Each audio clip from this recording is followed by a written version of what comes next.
आज हम आपको दर्शन कराने वाले हैं एक ऐसे मंदिर के जहां पर बाल चढ़ाने की परंपरा है। भारत के आंध्र प्रदेश के चित्तूर जिले के तिरुपति में तिरुमाला की पहाड़ियों पर विराजमान तिरुपति बालाजी विश्व के सबसे प्रतिष्ठित देवी देवताओं में से एक माने जाते हैं। यहाँ पर प्रतिदिन 50,000 से 1 लाख भक्त वेंकटेश्वर स्वामी के दर्शन के लिए पहुँचते हैं। यह मंदिर दान और धर्म में देश का सबसे अमीर मंदिर माना जाता है। यहाँ हर साल करोड़ों रुपयों का दान किया जाता है। यहाँ पर भगवान विष्णु के एक अवतार स्वामी वेंकटेश्वर जी विराजमान हैं। सभी को नमस्ते प्रणाम। तो दोस्तों, कैसे हैं आप? स्वागत है आपका आपके अपने चैनल यूके कपल राइडर पर। तो दोस्तों, अगर आप चैनल पर नए हैं तो चैनल को सब्सक्राइब कीजिए और वीडियो को लाइक और अपने दोस्तों के साथ शेयर करना न भूलें। तो दोस्तों, आज के इस वीडियो में हम बात करने वाले हैं तिरुपति बालाजी मंदिर कैसे पहुंचे, यहाँ पर रुकने खाने पीने की क्या व्यवस्था है, तिरुपति बालाजी के दर्शन के लिए स्पेशल एंट्री दर्शन टिकट कैसे बुक करवाएं और साथ ही हम बात करेंगे कि टोटल बजट कितना आ जाएगा। यह सभी इन्फॉर्मेशन आपको इस वीडियो में मिलने वाली है। तो दोस्तों, वीडियो को लास्ट तक जरूर देखिएगा। सबसे पहले हम बात कर लेते हैं कि तिरुपति कैसे पहुँचे। तिरुपति पहुँचने के लिए आपके पास 3 ऑप्शन है। फर्स्ट ऑप्शन की बात करें तो वो है बाई ट्रेन। ट्रेन से यात्रा करना सबसे सस्ता और अच्छा ऑप्शन रहेगा। तिरुपति आने के लिए आपको अपने अपने शहरों से डायरेक्ट ट्रेन मिल जाएगी। अगर आपको आपके शहर से डायरेक्ट ट्रेन नहीं मिलती तो आप रेणीगुंटा जंक्शन भी पहुंच सकते हैं। रेणीगुंटा से तिरुपति की दूरी आधे घंटे की है। अगर आप रेणीगुंटा पहुंचते हैं तो आपको तिरुपति के लिए हर आधे घंटे में बस मिल जाती हैं। यदि आप डायरेक्ट तिरुपति पहुंचते हैं तो यह आपके लिए बेस्ट रहेगा। अगर आप बाय रोड आना चाहते हैं तो आपके पास 2 ऑप्शन हैं। एक तो आप अपने पर्सनल व्हीकल से भी आ सकते हैं, दूसरा आप बस द्वारा भी आ सकते हैं। तिरुपति के लिए कई राज्यों से बस भी चलती हैं जिसमें अलग अलग शहरों से अलग अलग चार्ज लिया जाता है। थर्ड ऑप्शन की बात करें तो वह है बाय फ्लाइट का। दोस्तों, आप चाहें तो आप फ्लाइट से भी तिरुपति पहुँच सकते हैं। तिरुपति में तिरुपति इंटरनेशनल एयरपोर्ट बना हुआ है, लेकिन सभी जगहों से तिरुपति के लिए डायरेक्ट कनेक्टिविटी नहीं मिलती है। अगर आपके शहर से तिरुपति के लिए डायरेक्ट फ्लाइट नहीं मिलती है तो आप चेन्नई तक बाय फ्लाइट आ सकते हैं। चेन्नई से आप बाय बस या बाय ट्रेन द्वारा भी तिरुपति पहुंच सकते हैं। ट्रेन से तिरुपति पहुंचने के बाद अब बात आती है कि हम कहां पर रुकें और सामान कहां पर रखें। तिरुपति पहुंचने के बाद अगर आप केवल सामान को रखवाना चाहते हैं तो पहला ऑप्शन है कि आप तिरुपति रेलवे स्टेशन के क्लॉक रूम में ही अपना सामान रख सकते हैं। इसके अलावा टीटीडी के बहुत से फ्री लगेज सेंटर बने हुए हैं जहां पर आप अपना सामान रख सकते हैं। यदि आप लगेज काउंटर पर अपना लगेज नहीं रखना चाहते, यदि आप रूम लेना चाहते हैं तो इसके लिए भी आपके पास बहुत से ऑप्शन अवेलेबल हैं। तिरुपति में कई सारे टीटीडी के गेस्ट हाउस बने हुए हैं जहाँ पर आप रूम की बुकिंग ऑनलाइन और ऑफलाइन दोनों तरीके से करा सकते हैं। अगर ऑफलाइन की बात करें तो टीटीडी के विष्णु निवासम कॉम्प्लेक्स की बुकिंग ऑफलाइन होती है। अगर आपने रूम की बुकिंग ऑनलाइन नहीं की है तो आप डायरेक्ट तिरुपति में आकर भी ऑफलाइन बुकिंग करवा सकते हैं। इसके लिए आपको रेलवे स्टेशन के पास स्थित विष्णु निवासम कॉम्प्लेक्स में जाना होगा। यहाँ पर आप अपना आईडी कार्ड या आधार कार्ड दिखाकर रूम की बुकिंग करवा सकते हैं। यहाँ पर केवल 24 घंटे के लिए ही रूम बुकिंग होती है। यहाँ पर आपको अलग अलग रेट पे रूम मिल जाएंगे। यहाँ पर रूम की बुकिंग 150 रुपये से स्टार्ट होती है। इसके अलावा भी टीटीडी के गेस्ट हाउस बने हुए हैं जहाँ पर आप ऑनलाइन बुकिंग करवा सकते हैं। अब बात कर लेते हैं कि तिरुमला कैसे पहुंचे। तिरुपति से तिरुमला जाने के लिए कई ऑप्शन है। आप बस, ऑटो या जीप से जा सकते हैं। इसके अलावा टीटीडी के द्वारा फ्री बस सेवा भी चलाई जाती है। सभी गेस्ट हाउस से आपको तिरुमला जाने के लिए बस अवेलेबल हैं। अगर आप बस से सफ़र करते हैं तो एक आदमी का किराया 90 रुपये लिया जाता है। अब बात कर लेते हैं खाने की। तिरुपति पहुंचने के बाद तिरुपति रेलवे स्टेशन के बाहर ही आपको कई सारे प्राइवेट होटल और रेस्टोरेंट मिल जाएंगे। इन होटल्स में आपको वेज और नॉन वेज दोनों तरह के आइटम्स अवेलेबल हैं। यहाँ पर बहुत से रेस्टोरेंट वेजिटेरियन भी हैं। यहाँ पर आपको नॉर्थ और साउथ दोनों तरह का भोजन खाने को मिल जाएगा। अगर बात करें खाने के नॉमिनल चार्ज की तो यहाँ पर आपको 100 से 150 रुपये में थाली सिस्टम देखने को मिल जाएगा जिसमें आप भरपेट भोजन कर सकते हैं। अब बात कर लेते हैं तिरुपति जी के दर्शन करने के लिए तिरुमला जाने की। तिरुमला जाने से पहले तिरुपति बालाजी के दर्शन टिकट की बात कर लेते हैं। अगर आपने ऑनलाइन स्पेशल दर्शन एंट्री टिकट की बुकिंग नहीं की है या फिर कोई भी दर्शन टिकट की बुकिंग नहीं की है तो आपको बता दें कि तिरुपति में सर्वदर्शन टोकन अवेलेबल हो गए हैं।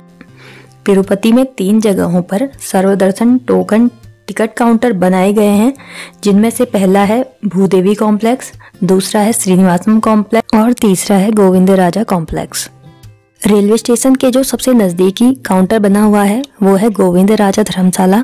यहाँ से आप अपने लिए सर्वदर्शन टोकन ले सकते हैं। स्पेशल एंट्री दर्शन टिकट के लिए आपको 300 रुपीज़ चार्ज करना होता है और अगर आपको किसी कारणवश टोकन नहीं मिल पाता तो आप डायरेक्ट तिरुमला पहुंचकर वैकुंठम क्यू कॉम्प्लेक्स सेंटर के द्वारा भी तिरुपति बालाजी के दर्शन के लिए जा सकते हैं। लेकिन अगर आप वैकुंठम क्यू कॉम्प्लेक्स से आप जाते हैं तो आपको दर्शन करने में ज़्यादा समय लगता है। अगर आपके पास स्पेशल एंट्री टिकट है या फिर सर्वदर्शन टोकन है तो आपको दर्शन करने में कम समय लगता है। अगर आपके पास समय कम है तो आप स्पेशल एंट्री टिकट या फिर सर्वदर्शन टोकन ले सकते हैं। अब बात आती है तिरुपति से तिरुमला कैसे पहुँचे। तो तिरुमला जाने के लिए भी आपके पास 2 ऑप्शन है, या तो आप पैदल यात्रा करें या फिर आप बस से भी तिरुमला जा सकते हैं। कई श्रद्धालु पैदल यात्रा करके तिरुमला पहुंचते हैं। पैदल यात्रा करने के लिए भी 2 रास्ते बने हुए हैं। इन दोनों रास्तों में से आपके लिए जो भी सूटेबल हो आप उसके द्वारा अपनी यात्रा कर सकते हैं। तिरुमला पहुंचने के बाद अब बात कर लेते हैं तिरुमला में कहां पर रुकें। तिरुमला में टीटीडी ट्रस्ट की ओर से फ्री लॉकर रूम बनाए गए हैं। यदि आपको केवल अपना सामान रखना है तो आप यहां पर अपना सामान रख सकते हैं और अगर आप तिरुमला में रुकना चाहते हैं तो उसके लिए यहाँ पर टीटीडी के द्वारा गेस्ट हाउस बनाए गए हैं, जहाँ पर आप ऑनलाइन और ऑफलाइन बुकिंग करवाकर रूम ले सकते हैं। आप इस वेबसाइट पर जाकर रूम की बुकिंग करवा सकते हैं। तिरुमला में सभी गेस्ट हाउस टीटीडी द्वारा संचालित किए जाते हैं। यहाँ पर कोई भी प्राइवेट होटल नहीं है। अब बात कर लेते हैं तिरुमला में खाने पीने की क्या व्यवस्था है। तिरुमला में बहुत से रेस्टोरेंट और होटल बने हुए हैं और साथ ही यहाँ पर टीटीडी की ओर से अन्न प्रसादम सेंटर भी चलाया जाता है, जहाँ पर सभी भक्तों के लिए भोजन निःशुल्क होता है। यहाँ पर आपको 3 समय का खाना निःशुल्क करवाया जाता है।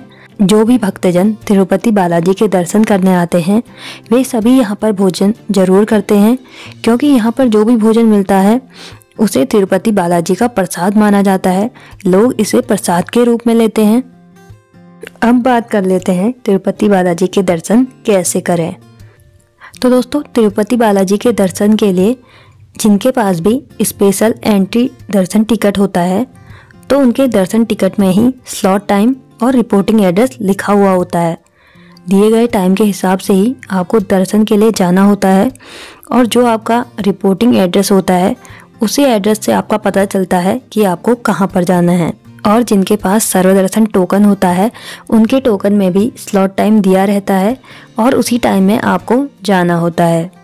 और जिनके पास किसी भी प्रकार का दर्शन टिकट नहीं होता है उन्हें तिरुमला में वैकुंठम क्यू कॉम्प्लेक्स 2 में जाना होता है, जहां पर आपको दर्शन के लिए लंबी लाइन में लगना पड़ता है। तिरुमला में ही पुष्करणी तालाब है जहां पर लोग स्नान करते हैं। ऐसी मान्यता है कि जो भी लोग पुष्करणी में स्नान करते हैं उनके सारे पाप धुल जाते हैं। पुष्करणी तालाब के दर्शन मात्र से ही मनुष्य को कई पापों से छुटकारा मिल जाता है। पुष्करणी तालाब तिरुपति बालाजी के मंदिर के पास में ही स्थित है। पुष्करणी तालाब के पास में ही वराह स्वामी का भी मंदिर है। तिरुपति बालाजी से पहले वराह स्वामी की पूजा की जाती है। वराह स्वामी के दर्शन करने के बाद ही तिरुपति बालाजी के दर्शन किए जाते हैं। वराह स्वामी के बारे में यह मान्यता है कि तिरुमला का पूरा क्षेत्र ही वराह स्वामी का है।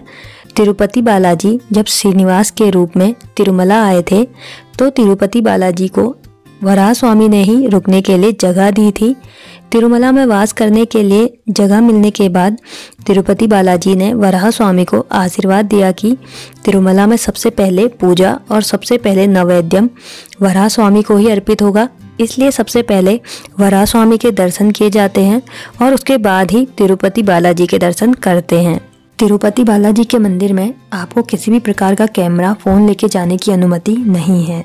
यह सभी चीज़ें आप अपने रूम पर, या अगर आपने रूम नहीं लिया है तो आप लॉकर रूम पर रखवा सकते हैं। अगर बात करें यहाँ के ड्रेस कोड की, तो यह पहले था कि यहाँ पर पुरुषों को धोती पहनना ही अनिवार्य था, लेकिन अब ऐसा नहीं है। अगर आप तिरुपति बालाजी जा रहे हैं तो आप कम से कम 2 दिन का स्टे वहाँ जरूर कीजिए, क्योंकि तिरुपति बालाजी में बहुत से श्रद्धालु आते हैं, जिस वजह से काफ़ी लंबी लाइन लगानी पड़ती है और कभी कभी तिरुपति बालाजी के दर्शन करने में बहुत ज़्यादा समय लग जाता है।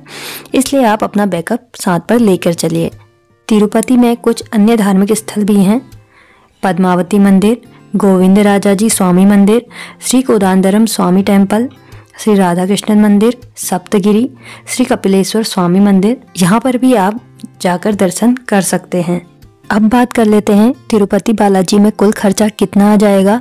तो दोस्तों, अगर बात करें खर्चे की, तो इसमें मैंने आपके तिरुपति से तिरुमला तक के ट्रांसपोर्टेशन, 2 दिन का स्टे और आपके खाने पीने को इंक्लूड किया है। तिरुपति बालाजी के दर्शन में ज़्यादा से ज़्यादा 1 पर्सन का 2000 रुपये तक का खर्चा मान कर चलिए। आप 2000 रुपये में तिरुपति बालाजी के दर्शन कर लेंगे, अगर आप तिरुपति में 2 दिन का स्टे लेते हैं तो। क्योंकि तिरुपति बालाजी में आपको होटल्स भी काफ़ी कम रेट में मिल जाते हैं और यहाँ पर खाना भी फ्री होता है, इसलिए यहाँ पर आपका खर्चा ज़्यादा नहीं होता है। आप कम बजट में ही तिरुपति बालाजी के दर्शन कर लेंगे। तिरुपति बालाजी से जुड़ी और अधिक जानकारी के लिए आप मुझे कमेंट कर सकते हैं। तो दोस्तों, आज की वीडियो में इतना ही। आई होप कि आपको तिरुपति बालाजी की यात्रा समझ में आई होगी। अगर आप चैनल पर नए हैं तो प्लीज़ चैनल को सब्सक्राइब कीजिए और वीडियो को लाइक और अपने दोस्तों के साथ शेयर करना ना भूलें। मिलते हैं नई वीडियो में नई जगह और बेहतर इन्फॉर्मेशन के साथ। तब तक के लिए धन्यवाद। Have a nice day, happy and safe journey.